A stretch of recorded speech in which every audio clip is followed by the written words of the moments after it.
Hey guys, here in Stockholm with my homie from Arctic Startup, Jan. Going to the airport and heading back to NYC.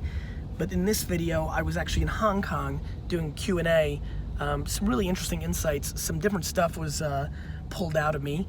And so I hope you enjoy it. And just want to thank all of you for following me on all the platforms. And if you haven't subscribed yet to the YouTube and are just stumbling here or continue watching it but aren't subscribed, I'd love that. And hope you guys are doing super well. See ya. Much love.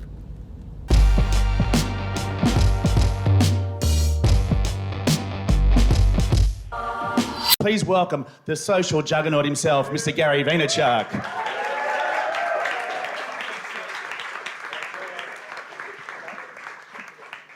And no introduction from me. I did it. Thank you, thank you. Oh my God, that's a big crowd. GaryVee, Yes. Thank you very much for coming. Really appreciate it. Thanks for having me. This is incredible because as Brandon mentioned, I've been working on this for the past 6 months. I actually met your team in New York City and we jammed a little bit, so it was amazing. But I don't want to spend too much time on this. I really want to give people a chance to ask you some questions later on, but I want to set some context for that because I don't know, probably there are some people that don't know you so much. So, you know, the first thing that I want to talk about, I watched the interview that you did with Tom from Impact Theory, and he did an incredible job.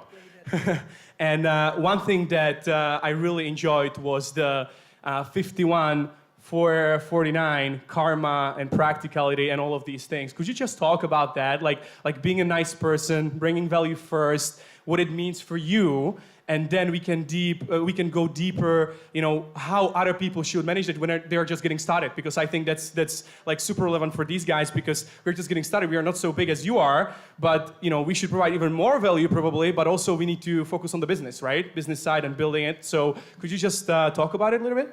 Sure. First of all, thank you guys all so much for coming. It's awesome to be here.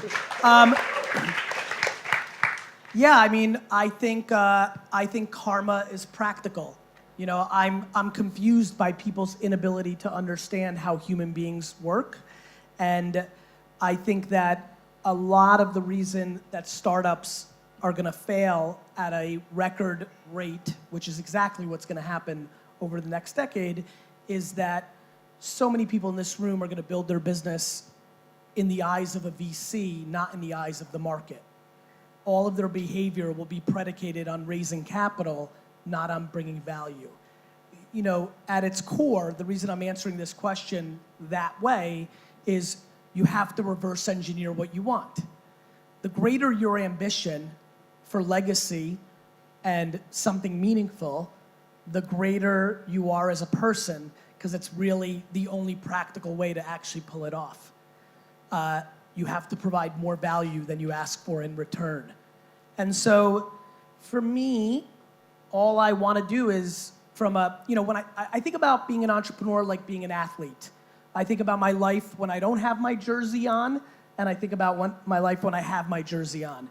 And when I'm an entrepreneur, when I put on my jersey in the morning, you know, there's two main goals in my mind. One, to build the greatest legacy of being an entrepreneur, what I would consider getting into the Hall of Fame. And two, that's my macro, and my micro is to be successful that day, right? It's a day in, day out thing. So, yeah, I mean, my thesis is that I need to bring more value in my content. I need to bring more value to my employees. I need to bring more value to my clients. I prefer the leverage of being more valuable to you than you are to me. It's actually quite practical. If I'm more valuable to you than you are to me, that ultimately should work itself out for me in the long term. And I only play long term, like really, really long term, like the end. You know, and I don't think most people do. I am so grateful that I'm wired and parented in a way where when I was making $50,000 a year, that was I'm gonna say something that confuses me. I just think $50,000 a year is enough money to live your life. I don't know, like it's not enough if you want to have a fucking yacht in the fucking water out there. But I have not been driven by capital and money pretty much ever. Look at my actions versus my words. I built my family's business to a much bigger business than it was. I entered my dad's business. It was doing $3-point-something million in sales. I left it as a business that was doing $60 million in sales. I own 0% of Wine Library. 0. I then started, on the back of what I was doing as a marketer, a new company called VaynerMedia. My brother AJ was graduating from college. He was no experience, no equity in the marketplace. We started VaynerMedia, and that company was 50-50. Like, I just am not driven by economics. And that's fine, because and by the way, if you are, great. It's just that I give more than I receive because it's the game I'm actually playing. And you have to decide your game. If your game is predicated on you want to own a yacht and a nice home and a gold watch, then that's fine. Then you should care about short-term economics. But short-term economic strategies leave you vulnerable. You know what I love about you? That you actually care about people. And there are two stories. So first, I don't know if you remember, but the first time we met was actually in Lisbon. So I was waiting for you at the speaker prep, and I just wanted to have the book signed. And you arrived late, the bodyguards were like, pushing you cannot go in. And I told you like, hey, Gary, I'm a big fan, I just want this book signed. And you said like, oh, I'm sorry, I'm speaking in like 5 minutes. But you went in, you just put your luggage there, and then you came out and signed my book. And the same thing happened. I have a friend, Ayush, over there. So I was sitting with him yesterday, and he took a selfie with you at Rise. And then he tweeted it, and you liked his tweet. And he was like going crazy about it, Like he was like, So like I love this about you, that you actually spend the time. Now we are in a Tesla, we are driving here, and you're like just tweeting and like checking Instagram, and you're just doing it like all the time. The work ethic, like you're just online all the time. If you were privileged enough for people to actually care that you like a tweet, then you need to take that responsibility and do something with it. Like, I will never take for granted. Like, guys, I have been somebody who loved entrepreneurship, and I didn't call it entrepreneurship. I'm old, I'm 41. I called it being a businessman, right? This was everything and anything I ever wanted to do. If you thought at any time in my teenage years that I thought that being a successful entrepreneur would lead to people treating you like a successful athlete or rock star, there was no part of the vision that was gonna be any part of it. So the added value of admiration is such a cherry on top of, it's why I push people to do the thing they love the most. You don't know how the world's gonna play out. All my friends who were such unbelievable video game players in the 90s, whose parents made them stop playing video games to be a lawyer, none of us knew that esports was coming. They could have been the Tony Hawk, right? Like you don't know where the world's going. Too many people make decisions on how the world is today, and they're making decisions about 14 years from now as if the world will stay still. So I can't wrap my head around taking for granted people thinking I'm cool, and I will work hard to show my gratitude for the rest of my life. Yeah, but also it's amazing business strategy, because we were just talking in a car about Jake Paul and Logan, and they're just building an empire just by doing YouTube videos and engaging their fans and basically just like showing them the love. So it's amazing business strategy at the same time. Yeah, but it's only a nuance. You can't show people love unless you did something that made them like you in the first place. Yeah. So what Jake and Logan Paul are incredible programmers and producers and content producers for a new environment, no different than Steven Spielberg and George Lucas were for the theater environment of the late 70s. Like, I think we underestimate what it takes to be a KOL in today's environment. We think it's easy for some reason because it feels so remarkable that if you're cute or funny or it just feels weird, right? Like, oh my God, you're just charismatic or have a nice smile or a great figure, and now all of a sudden you're making, a lot of money. the reality is being pretty always made money. It was called modeling.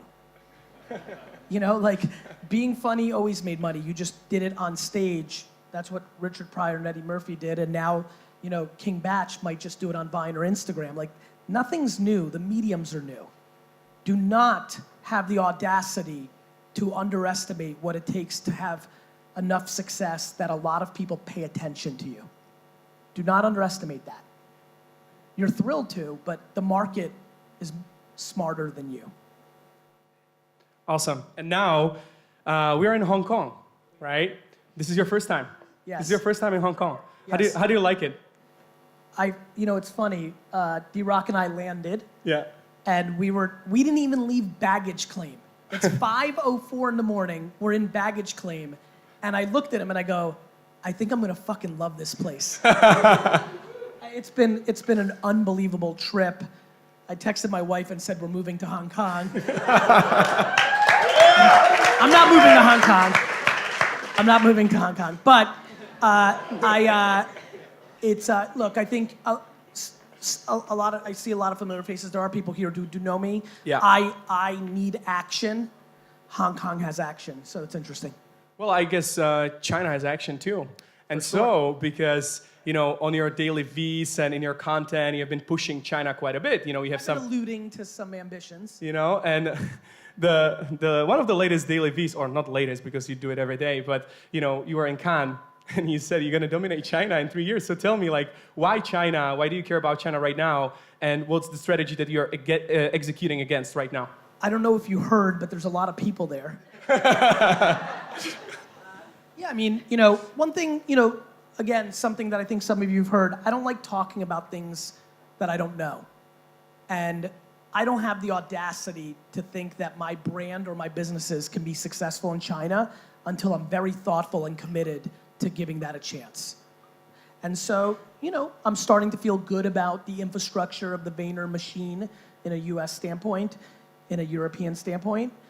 And to be very frank, intuitively, I just feel like it's time for Asia, which is why I said yes to Rise, which is why I said yes to the event I'm doing in Singapore in October. Not only have I never been to Hong Kong, I've never been to Asia prior to this trip. I mean, you know, I've been to India, I've been to Australia, depending on how you want to define things, but like, I've not been to this part of the world, and ironically, the purity of entrepreneurship, and maybe purity is not the right word, the rawness of the entrepreneurship in Asia is far more aligned with my rawness of entrepreneurship than the US or Europe. So I think it's gonna be very native to me. I'm excited about it. You know, I think I have a humongous advantage in being born in Soviet Russia, so I come with a lot of humility of the amount of work and listening I'm gonna have to do over the next 2 to 3 years. I like challenging myself. Yeah. You know, I feel like I'm one of the only people on earth that can literally amass billions of dollars and still be deemed a failure if I don't buy the jets. You know, and so when I say shit like I'm gonna dominate China in 3 years, that's to motivate me. That's me playing my own game for myself. I think I won't be doing anything close to dominating China over the next 2 years, even though I'm gonna put in a lot of work. And then I think I'm gonna understand and I'm gonna turn it on. And I do think in a 3-year macro, 5-year macro, I'll have some success because I think it's intuitive and native and very aligned with my spirit. And I also think the youth, the entrepreneurial youth of China, both on patience and on their relationship with their parents, are gonna get a lot of value out of my content. Awesome.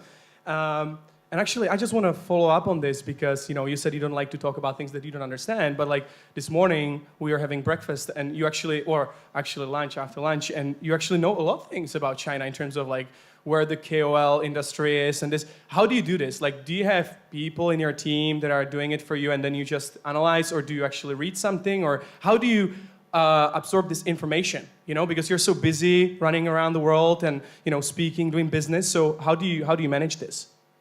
So D-Rock, right when I got off of stage right now, back at the conference, said to me it's been really cool for him to watch me navigate here over the last 2 days. He asked me, did you read anything about the market? Yeah. I said no. he said, and I think he intuitively understood that that was going to be the answer. Listen, the one thing I think if you know who I am, if I say to you the word hustle, that seems very natural. I care about that. I talk about that. If I say the word to you smart, that feels foreign because I never speak about it. I rarely, if ever, talk about how smart I am. I mean that. And the reason I don't talk about it is because I don't think that brings you any value. I think making you realize that work ethic is a variable that is far more controllable than almost anything else that is a direct indicator on your success is a valuable conversation. I think me telling you that the answer to your question is that I absorb information so quickly and synthesize it through a filter that is so intuitive that I'm successful at marketing and communications is cool for me, for myself, and I'm happy about it, but not something I speak to. I think I understand human beings, period, end of story, and I understand and I respect cultural differences and nuances, but no matter what, communist Russia, communist China, capitalistic America, capitalistic London, we all have our cultures, but there are so many things that are tried and true human no matter where you are, and I trade on those things. And it doesn't take you long to I had never heard the term KOL 36 hours ago. I call it influencers. Yeah. But if you call it KOL, then I'll call it KOL. Like these are semantics. Influencer marketing is influencer marketing. I want to remind everybody here that I started a Vine agency 4 months after Vine came out, that every person you know in America, globally, outside of China, influencers, I've touched or knew before they blew up. Like my contest picked Logan Paul to be the next Vine star. Like I've been in this. I was an influencer on YouTube in 2006. I was an influencer on Twitter in 2007. These things are tried and true. I'm very good at pattern recognition. I'm very good at human psychology, and I'm extremely good at humility in the early stages when you have to understand the nuances. Amazing. So, guys, because we want to provide some value here, some questions. Who has a question for Gary? Is there any question? Yeah, here. How many hours a night do you sleep? Do you track your sleep or anything like that? I don't track my sleep. I invested in a company called WakeMate, which was an early tracker technology back in the day, 2009, but their first hardware combusted into flames randomly, and so they went out of business. But that was the only time I was close to ever tracking my sleep. I sleep 6 hours a night. I try. I'll sleep more. Fuck, I wish I could sleep all the time. To be very I hate the idea that people think that I'm against sleeping or that sleeping is not cool. Sleeping's fucking important. I am far more passionate about what you're doing when you're awake than I am when you sleep. I'm not worried if you sleep 8 hours a day. I'm worried that you're fucking around the other 16. So I think the sleep conversation needs to be talked about more and defined, and I've been very aggressive. I'm glad, it's a great first question. I'm curious, and by the way, I'm only curious about what you're doing 16 hours a day when your mouth is ahead of your actions. If you're telling me you're gonna build a $100 million company and you have any leisure, I'm calling you out on bullshit. It's hard enough to build $1 million business. One that's actually profitable. So I try to sleep 6, 7, but I get plenty of 4s and 5s. They happen, but I prefer not. I mean, one of the biggest reasons I would think I want to spend more time in Asia is these fucking 16-hour flights. I can get a nice 8, 9, 10, and still get work done. I was this was literally the happiest day of my year so far was the 16-hour flight here. I hadn't been sleeping much because of serendipity, so I slept 10. Cathay has no Wi-Fi, so I wasn't distracted and ADD'd out, so I had 6 hours of work, got my inbox to 0 for the first time in 5.5 months. I fucking land, fucking rested as shit, inbox 0. I'm like, fuck yeah. Another question here. Cool, thank you. So we know a ton about a lot of your successes. I was curious to know, can you walk us through one of your biggest failures and what you learned from that? I think, look, I've only run 2 businesses in my life, and they're both going to end up being pretty fucking successful. I think my failures are the things that I didn't do. Like, I don't think anything I operate is going to fail because I don't have failure behavior. I'm patient and slow, so I'm not overextending myself. I'm not driven by short-term capital, so I'm not overextending myself. I have skill and was making $4,000 a weekend when I was 12 years old selling baseball cards, so I'm a naturally good business salesman. I know how to run my shit. I don't care about what anybody thinks about me, so I never do behavior that postures ahead of what I can afford. So I don't have behavior for operational failure. I think my failures are in all the opportunities that I have. I'm crippled by opportunity. Every single day, I get 3 to 4 emails that are batshit crazy, right? Do this, do that. Take 50% of my company to this, become the face of this TV show, open this office, I'll give you my business, buy this business. Like, I'm crippled by opportunity. I'm saying no so much. So many of those things should have been yeses. So, yeah, I mean, like Travis, right? Travis is the only person I reference in my first book besides my family, yet I pass on Uber's angel round at $4 million valuation twice. My normal $25,000 to $50,000 check, you're talking about $200 to $800 million return. That's a failure. Bummer. And so, but I don't, like it's crazy, right? Like, that's like game changing, right? Like, I think, I don't know your psyche, but like saying no twice in a time when you were saying yes to a ton of shit and you said no to one of your best friends twice, and it turned out to be one of the biggest companies of all time. I mean, I don't know, maybe it's like, I might have pulled off one of the biggest failures ever. I just don't even think about it that way. It's just the cost of entry. It's part of the sport.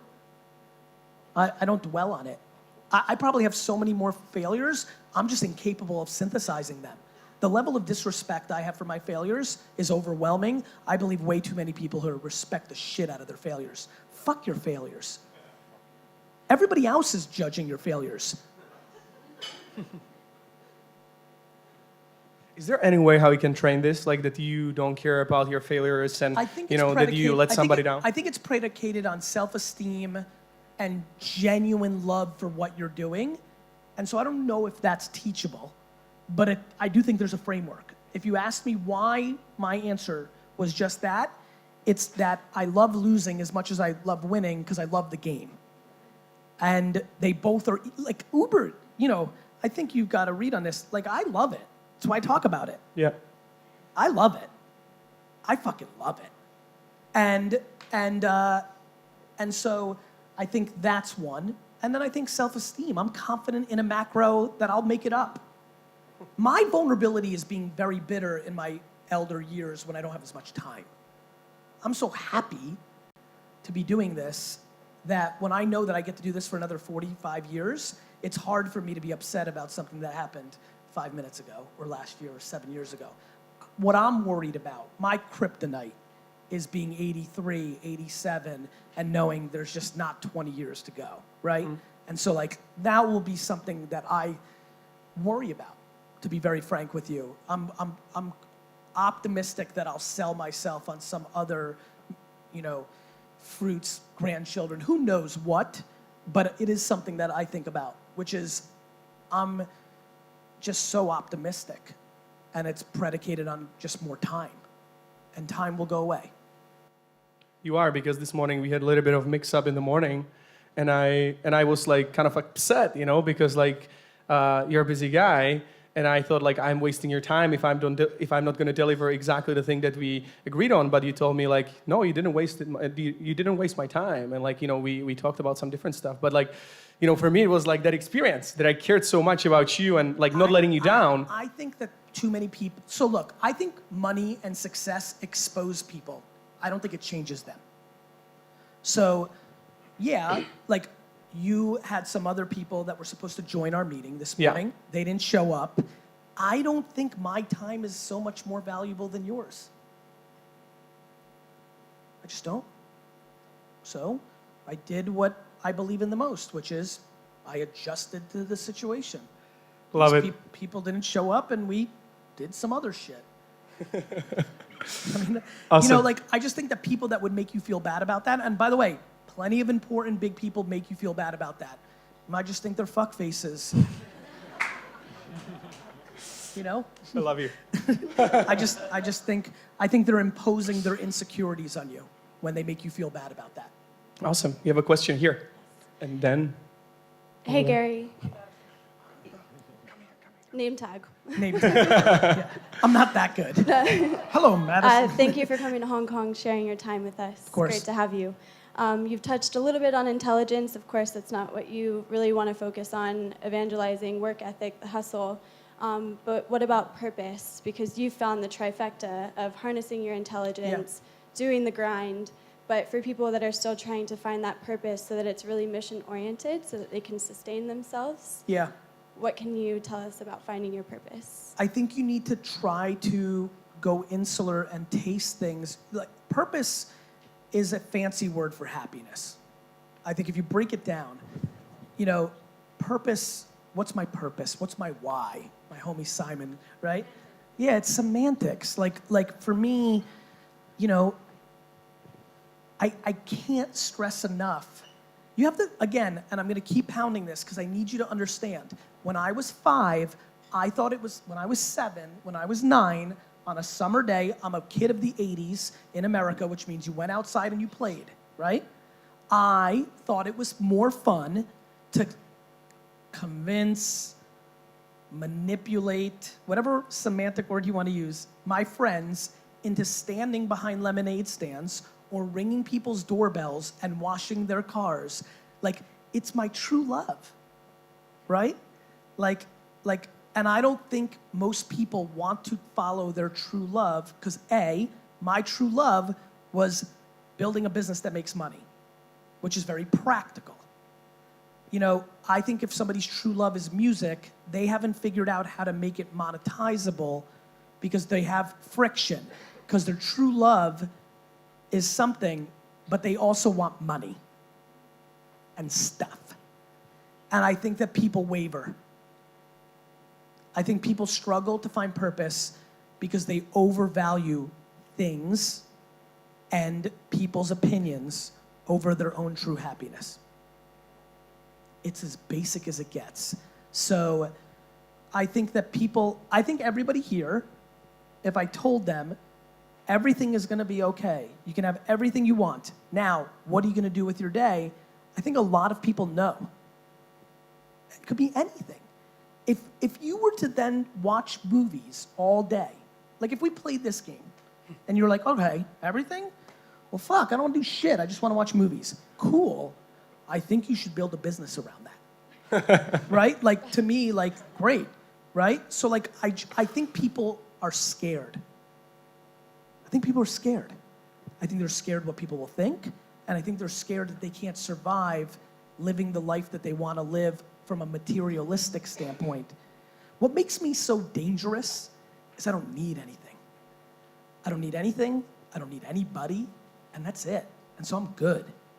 And I wish that on everybody. You know how nice it is to not rely on anybody for anything at all, ever? Not emotionally, not financially, it's just it's the Zen zone.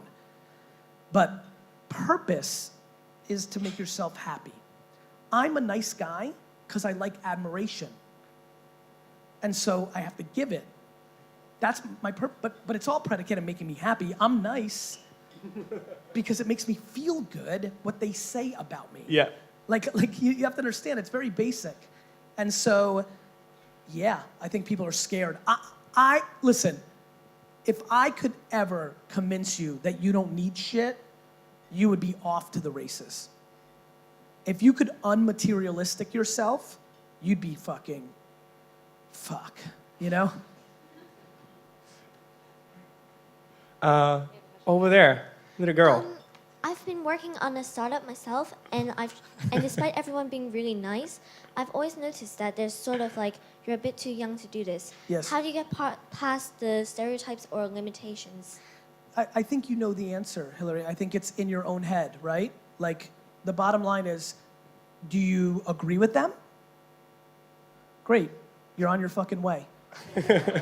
Right? Like, listen, is your mom here? Like, there she is. Like, you know, you've already won. right? Like your question, do you want to hear something interesting, Hillary? I don't think you even believe in the question that you just asked me. And that is the ultimate compliment.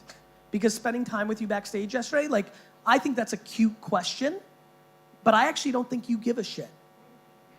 Do you give a shit of what people think? Occasionally. Right. I respect that.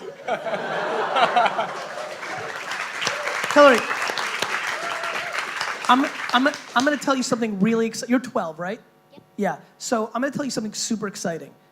When I was 12, I occasionally cared what people thought too. That shit goes away real quick. That's the answer. Awesome. Like what? Like what? Your teacher or your Uncle Rick fucking thinks that you're too early? Like, it's just not gonna matter at the end, Hillary. Here's what's gonna happen. Either you're right or they're right. That's what's gonna happen at the end. Spending any time debating who's cheering for what outcome or what point of view is a complete waste of your energy. So we have time for like 2 more quick ones. So Yes. we have what, 30 on the back end for a book like that? Yeah, So- because so we have like. let's do 20 of that. And let's do a little more questions Okay. because it's more Cool. valuable. Cool. So we have more. Okay. Please. Hi, Gary. And we have to go Mac. to the back, right? Like people at the back, you want to ask a question, right? Yeah, Just okay. raise your hand. Go ahead. Hi, Gary. This is Mac. I have a question. You know exactly Silicon Valley, and then values and the businesses, people over there.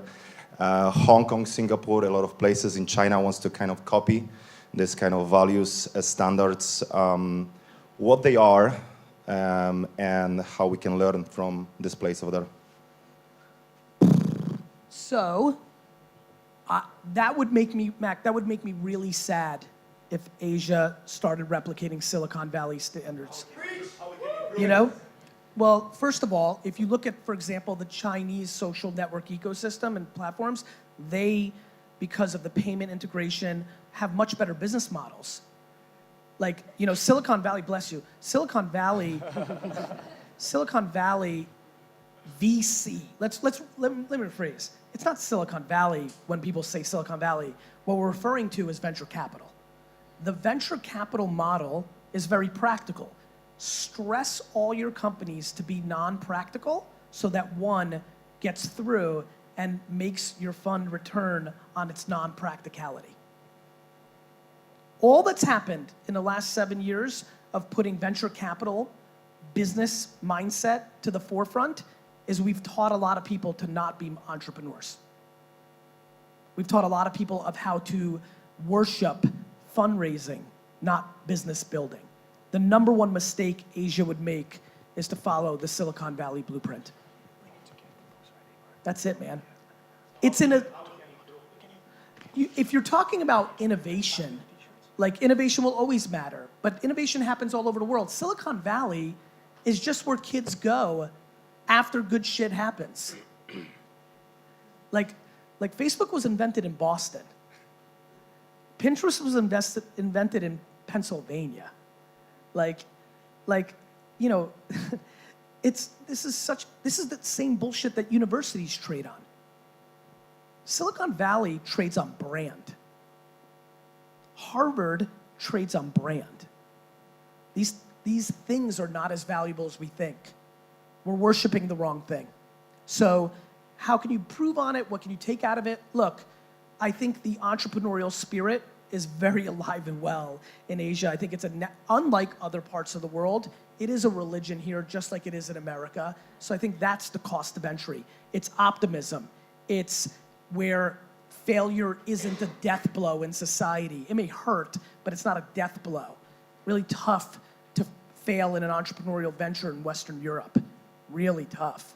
So I think that, I think spending any time, you know, even, I mean, my best advice for Asia is to not pay attention to America at all. Another question somewhere? You have mic, right? Hi, Gary. My name's Shin. Shin. My question is, with so many opportunities coming your way, how do you decide the people you want to work with and collaborate with? Intuition.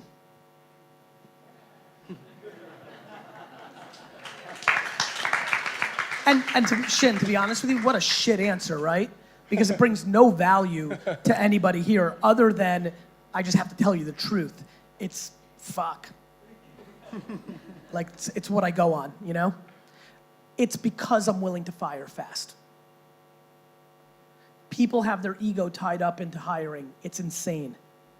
Hiring is such a subtle thing. Partnerships, hiring, and investing, such a subtle thing. People love to be romantic about their judgment and character. Thus, it deems them non-actionable when it most matters. Guys, humility is the game. I've got plenty of bravado and peacocking. I understand why it might be hard to see my humility, but humility is my strength. I intuitively think that person's awesome. I get to hang out with them for a week. I realize they're an idiot. I need to move. Most people disguise it so that people didn't think they made their call wrong in the first place. Cool. Is there any other question? I have a question. Sorry. Thank you so much, Gary, for being here. What is the one question that no one is asking but that everyone should be, in your opinion? God, this has been such a tough question when it's come up. It really is. This is one of the toughest questions. To really answer your question properly, the question they should be asking is the thing that they're most scared to say out loud. The question they should be asking is, hey, Gary, it's Shin here. You know, so my dad is insecure, and thus it's manifested in a way where he's making me do this. I love my dad, but I don't want to do this. And it's causing real friction in my household. And my mom is of a generation that she blindly listens to my dad, and this feels very toxic. What should I do? That's the question. And every other question that looks like it, right? The question that should be asked is the one that nobody wants to say out loud because it exposes them. Over there, in the back. Hello, Gary. Hey, How are you? very well. I'm from China. Good. Actually, I'm with your Chinese translation team here. So my question is about about the retail business. Retail. Yeah. So for the past 10 days, there has been an article on WeChat. It's been reposted by the 2,800 accounts and read 100 million times. I hope. Small numbers by China standards. Okay. I'm kidding. Go ahead. It's kind of big on WeChat. Yeah, go though. ahead. By the way, I really wish that it was one of your articles, but we'll see. Okay. It's about the new supermarket that Alibaba has recently opened. Okay. There's no human being on it. There's no human beings in it? Yeah, you just went in and then grabbed the product and went out, and then the payment will be deducted from your Alipay account. Phenomenal. Yeah. I can literally not wait for the robots to kill all of us. Okay. Sounds good. Thank you. So the online giants, they're going back to offline. The similar case would be Amazon opened the first physical store back in 2015 in Seattle. And a few weeks ago, Amazon just bought the Whole Foods. Yeah. So the giants, the online giants, they have all the money and resources to do that. That's good. Yeah, it's good. My question is just... you know how this all plays out, right? Yeah. You know, consolidation and then fragmentation. Consolidation so and it's then going, fragmentation. It's going to be the next generation of retail business? Of course. My man, what always happens in the history of time of capitalism is once in a generation entrepreneurs come and gobble up the landscape and become the legendary figures of their generation. And then they either get fat and slow and young companies find angles within it, or they die. And then different people come and run the company that suck. But like, these are just cycles. Yeah. We had a new frontier. It was called the internet. It changed everything. It's still very young. Pioneers land grabbed the same way that people bought up property thousands of years ago, hundreds of years ago, right? And then the Ma's and the Bezoses, they become these iconic people. Then they either die or stop running the companies. And then youngsters see the vulnerabilities in the new thing. Do you understand that in 20 years, there'll be virtual reality, and then every piece of infrastructure in our physical and internet world will become vulnerable, and there'll be new people that land grab, and the new Ma's and the Bezoses, Karen Ma is gonna start a virtual world where she owns all of the retail world, because everything now becomes virtual, because that's how we communicate in an augmented, world. And so, cool. Yeah. So Great. I'm glad I don't have to take out my fucking wallet going to fucking the store. Yeah, totally. So what's the question? So as the trend is coming, what is the potential threat and opportunity for the individual online retailers? The littler ones? The individual, like you encourage people to sell things on eBay, so there's a lot of... My man, how much do you think Amazon and Alibaba and everybody else, what percentage of every transaction in the world do you think they'll ultimately own? I have no fucking idea. No problem. Let me give you an answer. Not enough to allow trillions of people to make tons of money. Yeah, sure. Makes sense. The end. Thanks. You're welcome. I guess we have time for one more, and then we need to move on because you have other meetings. Okay. So one more, guys. Hi, Gary. I'm Mint from Staff Guangzhou chapter, and I have a question. It's like a question you just mentioned. Okay. I'm a young entrepreneur, Yes. but I'm now in a stage that I want to catch every opportunity in front of me. Okay. And I think everything is important. Everything make benefit to my life. So I want to. Do you have any suggestion of how I choose this thing? Because every day I sleep only 4 hours. Right. To solve everything. That's really a problem. I think the answer is to not judge yourself. Not judge myself? That's right. So you're deploying 20 hours of taking advantage of all these opportunities, right? Yeah. The reason you asked me that question is you're laying at bed right before you go to sleep for your 4 hours, and you're questioning yourself if you did the right things with those 20 hours instead of the other things you could have done, right? Mm-hmm. So you're judging yourself. Okay. So the punchline to that question and answer is this: you will never be able to do everything. Okay. You have unlimited, you're such a fortunate young woman. You have unlimited, you're crippled by opportunity. Yeah. So just do as much shit as you can in your 20 hours, and then wake up the next morning and do it again, but never think about it ever again. Okay, sure. Thanks. Okay, good. So 10 seconds. 10 second question if you have over there. Yes, awesome. I don't know if this is going to be quick. I'm Adrian, Adrian. Gary. So taking a slightly different turn, with all the entrepreneurial stuff that you do, what's the biggest tip you have with dealing with your wife? And what do you not compromise on with your kids? So two things. With my wife and with any relationship you have, you first have to make yourself happy, because if you're not happy, you have vulnerability to the entire ecosystem. So this is something that is super politically incorrect. This is not the answer that most people hear or want, but I'm selfish, which allows me to be selfless. How do I handle it with my wife? I over-communicate with her and keep checking in, and we talk about it all the time as our lives evolve. What is non-negotiable? What is, what isn't? In the last 3-4 years, am spending more time with my family, not less. It doesn't feel that way because of the way I'm doing content and distribution, but I am. And then it's compounded because one of the lines in the sand is we don't show our family to the world. So you don't see content about my 2 kids or my wife ever. The most searched term besides me, Gary Vaynerchuk, is Gary Vaynerchuk wife, because, followed very closely by Gary Vaynerchuk net worth. So I just communicate. And my hope is that I create a framework that makes her feel comfortable to communicate things too, that she wants to say that I may not want to hear, right? The non-negotiable things with my kids is if I am in New York City and they have a function, I will not miss it. So there is no meeting. There's no CEO, no famous person, no business opportunity that will trump a recital or a play if I'm in New York. But I miss things all the time because I'm not in New York. And I don't judge myself, right? So I do the best I can.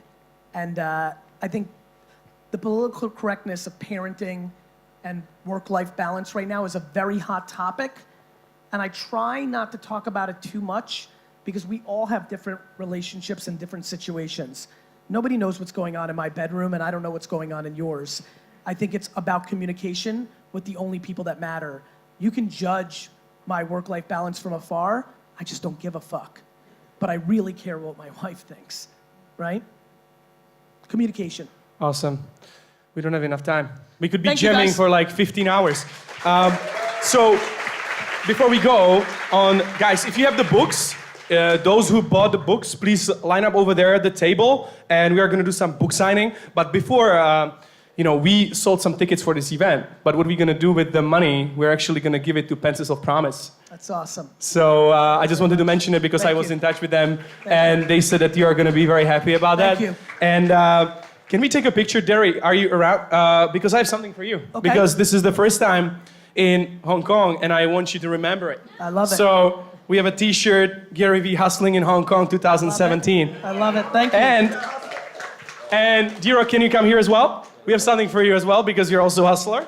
So Yeah, we D-Rock. have a T-shirt for Diro as well. Can we take a pic? Yeah.